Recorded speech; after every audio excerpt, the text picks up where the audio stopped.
G'day guys, how are you going? So we're back with another look at update 9.20, and this time we are having a look at the rebalancing changes. Now you might be wondering why I'm wearing a hat right now, and it's because my hair is just absolutely messed up at the moment. So I'm going to keep a hat on at the moment to kind of save myself some bother and make myself feel a little better. But anyway guys, let's have a look straight into it. So looking at the Soviet tanks here, we can see that there are actually some quite controversial changes. Now the T-44, the T-54 first prototype, and the T-44-100 all share the same turret. And really the turret at the moment really just wasn't strong. On the T-54, okay, it was kind of strong. The T-44 really does need some love though. So the Wargaming have changed the turret of the T-44-100 to make it a lot more effective, and I think that this is a very good move by Wargaming. So you can see that you get armor effectiveness of 338mm now, whereas before you could pretty much penetrate the sides of the cheeks with premium rounds. So you're going to really struggle to go through the turret now of this tank. There's still going to be areas where you can go through the front of the tank, but it's a lot less likely, really. Also, guys, the T-44. Sorry, something's wrong with me. The T-44 will also be getting the 122mm. Will get a boost in its firing rate, and also the 100mm gun should be more accurate as well on the move, with better aiming time as well as better hidden dispersion rate. So I think you guys will find that the T-44 will be a much more formidable tank at tier 8.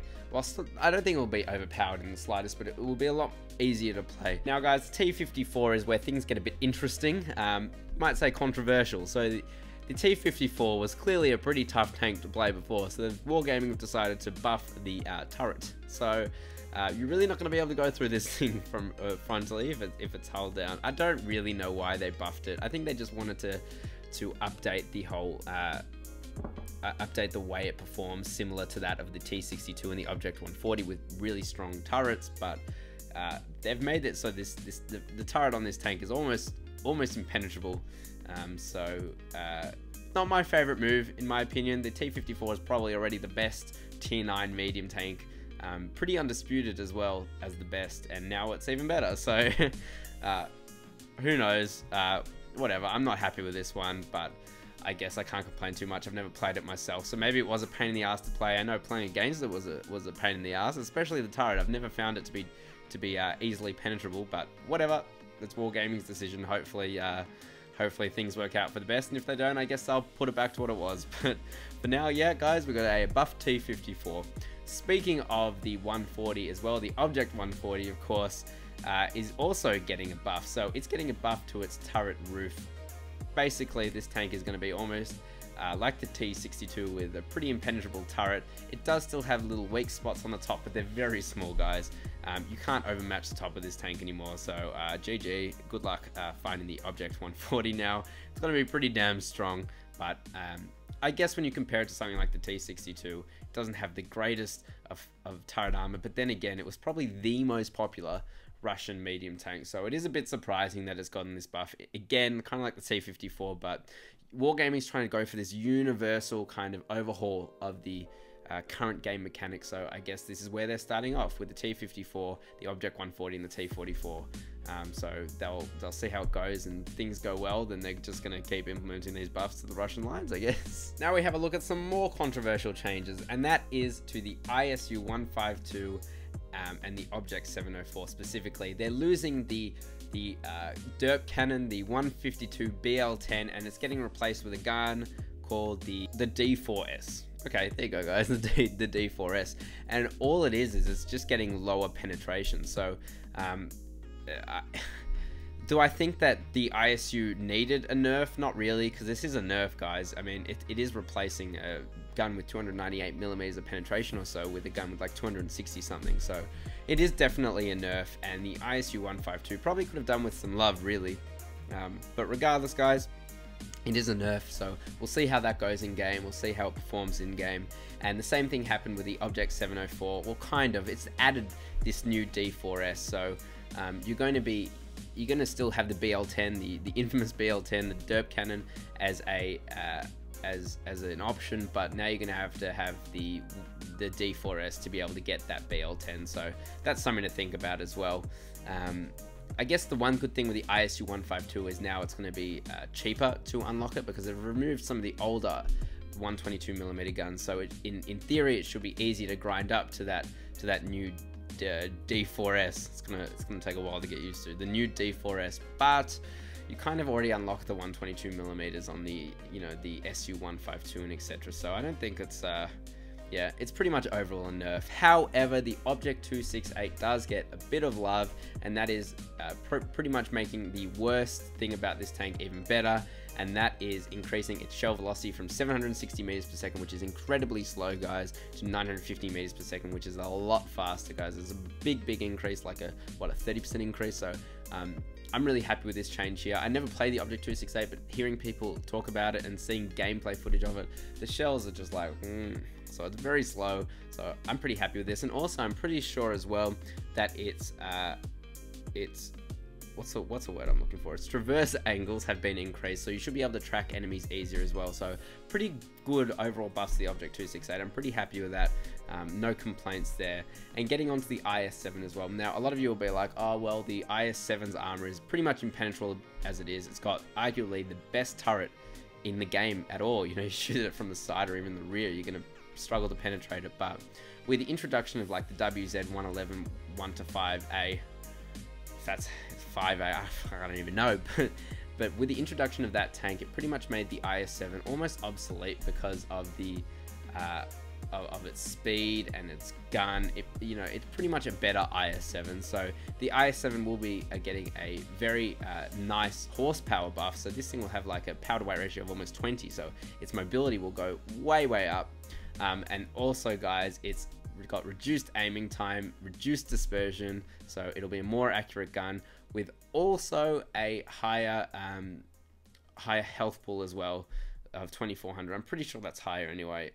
Don't quote me on that one, but overall the i7 is getting quite a big buff, and it is quite necessary because it's such a popular tank, but it's almost become obsolete, especially with the introduction of that new Chinese heavy tank. Now, guys, onto the French vehicles. Now, I'm pretty happy with these as well because or the direction that Wargaming is moving in anyway, because they are changing the way that a lot of these tanks work. They're changing the parameters of these tanks, and they're making them unique like they used to be. If you guys remember back in the old days with the old World of Tanks, every nation had its own quirks, and it had its own bad qualities to them. So like, for example, the French, all the top tiers had autoloaders. That was a French thing. Autoloaders were a completely French thing. Whereas the Russian tanks had very big guns on their tanks. So every nation had their own thing, and it was very much lost as power creep set in, as new tanks got introduced. It was really lost. So every tank was became unique, or pretty similar, I should say, even to its other counterparts. So now they've changed that, and they've introduced these new parameters to try and set vehicles apart. For example, we're having a look here at the AMX-30 and the AMX-30B, and both of these tanks have received massive turret buffs, making them so much stronger that you can go hull down in these, and these will ricochet a lot of the shots. So that is something that is pretty incredible, actually. It's really necessary for these tanks. They already have very good gun depression mobility, and making them so much more so much more strong in the turrets, I think is very good move. They still have their big weak spots. You can see the cupolas here, but shots that hit the front of these tanks are gonna bounce, like they just will. And I think that's a pretty nice, neat feature. So I'm pretty happy with that. However, in order to kind of offset these pretty big buffs, because you could pretty much just go through it like cheese before, the penetration and the accuracy, I believe, of these tanks are now going to be reduced. So it's going to have to make you go up closer to the enemy to be more accurate. But overall, I think the turret buffs are a very good move by Wargaming. I should also mention, guys, that these two tanks also receive better DPM. In fact, they have best in class DPM. So that's something that's also really exciting. So yeah, again, really happy with these ones. Now onto arguably the biggest parameter change of all in this new patch, and that is with the French tank destroyers. Now the French tank destroyers are infamous for being crap. I mean, that's just what they have been. The Foch was pretty good. The Foch 155 was just absolutely horrific.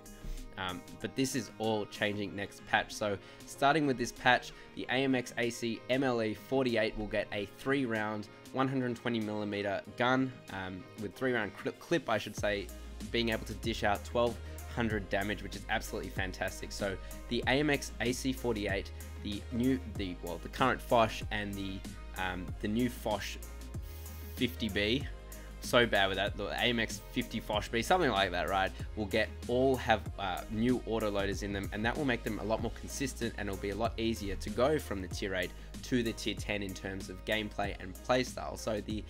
So as I said, the AMX AC 48, the tier 8, will get a 3-round clip. The Foch will get a 4-round clip, and its mobility will be reduced, and the AMX at tier 8 will get better mobility. Sorry guys, I'm just jumping around everywhere because there's so much happening. And of course, the biggest change is that the AMX Foch 155 will be removed and will be replaced by this new AMX 50 Foch B, which will have a 6-round autoloader in it, guys. So this is pretty much a Wolfen Traeger E100 all over again, except it's not as overpowered, and I think it's a really necessary change. It will make it so much more compatible and formidable on the battlefield, and it's something that I really think you can use in Clan Wars as well. Just dishing out that damage will be insane amount of damage, guys. It'll be what, 6 times 4 is God, what's wrong with my math? 2400 damage, guys, which is absolutely insane. So not only do you get that, you get better armor as well. So overall, guys, very necessary changes, but they've come. And if you have the Foch 155 currently, then you will get that AMX 50B Foch, or however you the AMX Foch 50, I can't even say it, but anyway guys, you will get that in your garage, as well